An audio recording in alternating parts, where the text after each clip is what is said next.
Hi, everybody. This is Scott with Arise Liberty with joy in my heart. Ladies and gentlemen, we won. We won big in the Senate yesterday. All the gun bills went down in flames. And the Joe Scarboroughs and the CNNs are in derision. Chris Matthews is going to be having a total meltdown.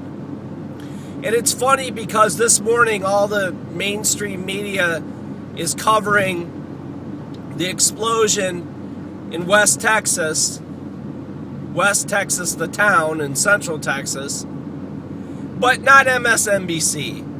Lamenting and crying. How is it possible that 90% of Americans supported this bill and still it was defeated? It's because the people who nod their head in assent to supporting the bill don't actually pick up the damn telephone and call anybody. This was a stunning defeat for Harry Reid, a stunning defeat for President Obama. Absolutely awesome. A stunning defeat for Alan Gottlieb and the Second Amendment Foundation, the treasonous dog of his faux Second Amendment group, Second Amendment Foundation, who supported and actually wrote the Manchin Toomey Judas bill. He is in the... You know what's hilarious? This is what you got to relish. Alan Gottlieb, Toomey, Manchin, they got the worst of all worlds because they get the negative repercussions of having betrayed the National Rifle Association, Gun Owners America, the gun-owning public, and they're going to get challenged from the left and the right. So they absolutely gained nothing for their Judas behavior. Absolutely nothing. And I predict Toomey will be primaried and defeated. This is a beautiful day, ladies and gentlemen. This should animate us to continue on with our efforts. Now, President Obama, the Fuhrer, had a complete freaking hissy fit and was up there with Gabby Giffords and with the families of Sandy Hook. And those Sandy Hook families, I mean, they are so partisan. I mean, it is ridiculous. I mean, it's sad, I'm losing my compassion for them because they have waded into this thing so freaking deep as partisans. It's not even funny.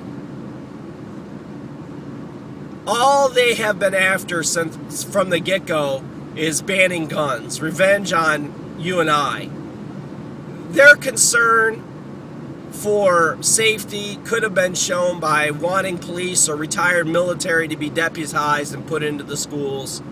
But they only want one thing, that's your guns. And so Obama got up there and just had a complete freaking meltdown. And he cried and he fussed like a baby. Like a baby.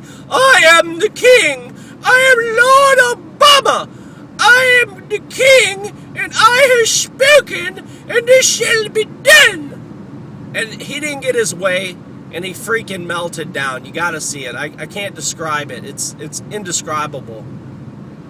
But this is a tremendous day, ladies and gentlemen. And to go to the Boston bombing, what a false flag, what a cover-up. Here we have a coach for a major university saying absolutely unequivocally before the bomb went off, he saw a flurry of activity, dogs running around. On the loudspeakers, they were announcing, this is just a drill. Don't be scared. Don't be afraid. This is just a drill. And then, boom, the bombs go off. None of the mainstream media is telling you this. None of the mainstream media is telling you this. And I have a theory. Why was it at like 2:30 or 3 they had found the bomber, They had arrested the bomber because they wanted an arrest of a white man. They wanted a white man. They wanted a patriot guy marched into the federal courthouse so they immediately could run to the Senate and they could say, we got white Al-Qaeda in the USA. They did the bombing. You must pass this bill. They thought by getting out an arrest before that bill was taken, the vote on that bill was taken, that was going to assure passage. And that blew up in their face. It was just a day of them being totally confounded. And that's why they came out with this arrest story.